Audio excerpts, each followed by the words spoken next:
বলা হয়ে থাকে যে মাছে ভাতে বাঙালি, অর্থাৎ আমাদের দেশে কিন্তু অল সিজন বিভিন্ন ধরনের মাছ পাওয়া যায়। বিশেষ করে ছোট মাছ, কেচকি, কাজলি মাছ, একে তো এগুলো সুস্বাদু প্লাস পুষ্টিগুণও এরা কিন্তু ভীষণ রকমের সেরা। আমাদের শরীরে রোগ প্রতিরোধ ক্ষমতা বাড়াতে এবং শরীরকে সুস্থ রাখতে বিভিন্ন ধরনের মাছের একটা বিরাট বড় ভূমিকা আছে। এছাড়াও সামুদ্রিক মাছ যেমন রূপচাঁদা মাছ, আর যারা বিদেশ থেকে এই ভিডিওটি দেখছেন তারা কিন্তু সামুদ্রিক মাছ যেমন টুনা, সার্ডিন, স্যামন এগুলোও কিন্তু খেতে পারেন।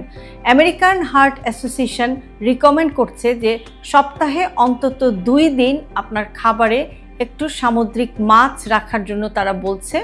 তো যেভাবেই হোক আপনারা যদি একটু মাছ খাওয়ার পরিমাণটা বাড়ান, প্রোটিন সহ বিভিন্ন ধরনের নিউট্রিয়েন্টস কিন্তু আপনারা মাছ থেকে পেয়ে যাবেন।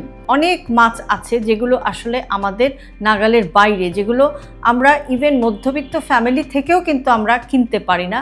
কিন্তু আমরা যদি আমাদের এই দেশি মাছগুলো যেগুলো সস্তায় পাওয়া যায় সেগুলোকেও যদি আমরা আমাদের খাবারে নিয়মিত একটু রাখার চেষ্টা করি, মাছ খাওয়ার ব্যাপারে ছোট ছোট বাচ্চাদেরকে আমরা যদি উৎসাহিত করি, তাহলে মাছ কিন্তু সার্বিকভাবে আপনার শরীরে প্রোটিনের চাহিদা মেটাতে সাহায্য করবে এবং রোগ প্রতিরোধ ক্ষমতা বাড়িয়ে আপনাকে সুস্থ রাখতে হেল্প করবে।